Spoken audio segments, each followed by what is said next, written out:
অন্তর্বর্তী সরকার আপনার স্বস্তি প্রদান করবে, আমাদের বাক স্বাধীনতা নিশ্চিত করবে, আমাদের শৃঙ্খলা ফিরিয়ে দেবে, আপনার ক্ষমতার পরাকাষ্ঠা কেউ যাতে না দেখাতে পারে সেটি নিশ্চিত করবে। এই যে ব্যাপারটা, সেটা কোনো ক্ষেত্রেই আমরা কিন্তু দেখতে পাচ্ছি একটা লেজে গোবরে অবস্থা তৈরি হয়েছে বলে অনেকে মনে করছেন, যেটা আর যাই হোক লাস্টিং যেটা আমরা প্রত্যাশা করেছি। আমাদের প্রত্যাশা ছিল গগনচুম্বী, এবং সেই কারণে প্রত্যাশা গগনচুম্বী বলে আমাদের হতাশার পরিমাণটাও কিন্তু সেই রকম ভাবে পরিব্যাপ্ত হতে বেশি সময় লাগবে বলে মনে হয় না।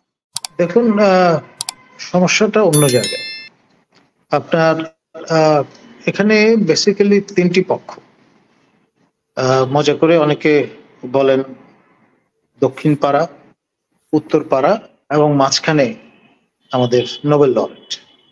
এই তিন পক্ষ মিলে এই অমাত্য সভা সাজিয়েছে, এবং শুরু থেকেই যে সমালোচনাটা উত্থিত হয়েছে, যেটা হচ্ছে এনজিওদের সরকার, আবার কেউ কেউ বলছেন চট্টগ্রাম সমিতি, আবার কেউ কেউ বিস্তৃত করে বলেছেন চট্টগ্রাম বিভাগের সরকার ইত্যাদি।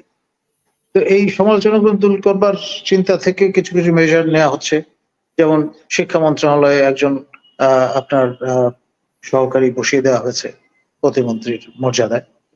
আবার তার যেহেতু রাজশাহী অঞ্চলের মানুষ, সেই কারণে একটা অনুযোগ যাতে শুনতে ভবিষ্যতে না হয় সে বিষয়টা হয়তো মাথায় আছে। আবার নতুন 3 জন উপদেষ্টাকে ইন্ডাক্ট করা হয়েছে, ফিউশন অফ নিউ ব্লাড, এবং আওয়ামী লীগের সঙ্গে যে গড়ছড়াটা আপনার ফারুকি মহোদয়ের, সেটা নিয়ে প্রচুর হইচই হয়েছে, এবং এর ফলে এক ধরনের নার্ভ টেস্ট করার মতো কাজ হয়েছে। অর্থাৎ লোকজন কদ্দূর বিষয়টা নিতে পারে, তারই হাত ধরে আজকে যেমন আরো 3 উপদেষ্টার পদত্যাগের দাবিতে আপনার যে সমাবেশ মিছিল ইত্যাদি আমরা লক্ষ্য করছি, তারই ধারাবাহিকতা। অর্থাৎ মূলত আপনার একটা পুকুরে ঢিল ছুঁড়লে পরে যে রেপল তৈরি হয় সেটা কতদূর পর্যন্ত যায়, সেই ধরনের গবেষণাধর্মী কাজ এটা, অ্যাকশন রিসার্চের মতো। আর আপনার যে বাঁশের কেল্লা তৈরির ঘোষণা তিতুমির কলেজের আন্দোলনকারীরা দিচ্ছিলেন, সেখান থেকে তারা আশ্বাস পেয়েছেন যে 7 দিনের মধ্যে তাদের সম্ভাব্যতা যাচাইয়ের বিষয়ে জানানো হবে। তো সেটা শুনে তারা আপাতত ক্ষান্ত হয়েছে। কিন্তু এখানে আসিফ নজরুল তো এটাও বলেছেন যে তাৎক্ষণিকভাবে কোনো কলেজকে বিশ্ববিদ্যালয় করা এগুলো সম্ভব না। উনি আমার সহকর্মী, প্রথম সহকর্মী, ঢাকা বিশ্ববিদ্যালয়ে দীর্ঘদিন কাজ করেছেন। তিনি খোলামেলা কথা বলতে অভ্যস্ত, মানে মিথ্যা আশ্বাস দিয়ে পরবর্তীতে আপনার একটা ঝামেলায় পড়তে চাননি, সেই জন্যই কিন্তু অকপটে কথাটা বলেছেন। I appreciate that. তার এই যে স্টাইলটা, মানে দুই রকম থাকলো, সরকার থেকে আশ্বাসও পেলো, আবার এটাও কিন্তু তাদেরকে মাথায় দিয়ে দিল। রাইট, যাতে পরবর্তী কেউ ব্লেম না করতে পারে, সেটা ঠিক আছে। আর ওদিকে আপনার যেমন গাজীপুরে এই যে গার্মেন্টস যারা কর্মী, তারা যেই অসন্তোষ ব্যক্ত করছেন, সেটা আজকেও অনেকে প্রত্যক্ষ করেছেন। আর এই ধরনের অ্যাক্টিভিজম গুলো মূলত যানজটের জন্ম দেয়, এবং সেই ধরনের যানজট হলে লোকজন কেন প্রতিহত করে না, সেরকম একটা আপনার বিষয় উত্থাপন করেছেন আমাদের মাননীয় আইন উপদেষ্টা। তো ফলে ন্যারেটিভ কিন্তু পাল্টে যাচ্ছে। আপনার আবেদন নিবেদন বুঝ মানানোর চেষ্টা থেকে ক্রমে ভিন্ন ধারায় কথা বলার যে ব্যাপারটা, সেটা লক্ষণীয়।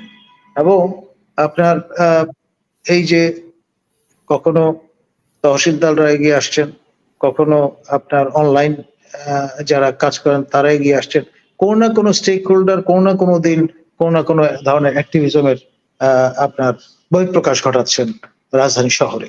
এবং মাননীয় প্রধান উপদেষ্টার যে বাসভবন, সরকারি বাসভবন, তার আশপাশে, প্রেস ক্লাবের সামনে, মানে যেখানে যেখানে দৃষ্টি আকৃষ্ট হয় মানুষের, সেই সব জায়গাগুলো। ফলে প্রতিদিনকার যে দুর্ভোগ, যেমন গতকাল আপনার এই রেল ক্রসিং বন্ধ করে বসেছিলেন, ট্রেনে যারা যাচ্ছিলেন সেই চলন্ত ট্রেনে ঢিল মেরে এমন অবস্থা হয়েছে, কয়েকজন শিশু আহত হয়েছে। মানে কেউ নিরাপত্তা, এই যে নিরাপত্তাহীনতার বোধ, শৃঙ্খলার অভাব, এবং অরাজক একটা পরিস্থিতি, এই সব কিছুই কিন্তু এখন রেগুলার ফিচারে পরিণত হয়েছে, যেটা আসলে কোন অবস্থায় স্বস্তির জন্ম দিতে পারে না।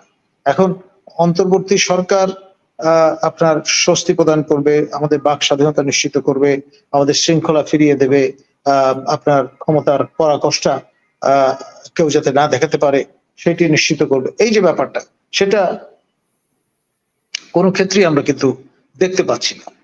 নতুন নতুন ইস্যু তৈরি হচ্ছে এবং প্রত্যেকটা আপনার ক্ষেত্রেই একই রকম অবস্থা। তো ফলে একটা লেজে গোবরে অবস্থা তৈরি হয়েছে বলে অনেকে মনে করছেন, যেটা আর যাই হোক লাস্ট থিং যেটা আমরা প্রত্যাশা করেছি, আমাদের প্রত্যাশা ছিল গগনচুম্বী, এবং সেই কারণে প্রত্যাশা গগনচুম্বী বলে আমাদের হতাশার পরিমাণটাও কিন্তু সেই রকম ভাবে পরিব্যাপ্ত হতে বেশি সময় লাগবে বলে মনে হয় না।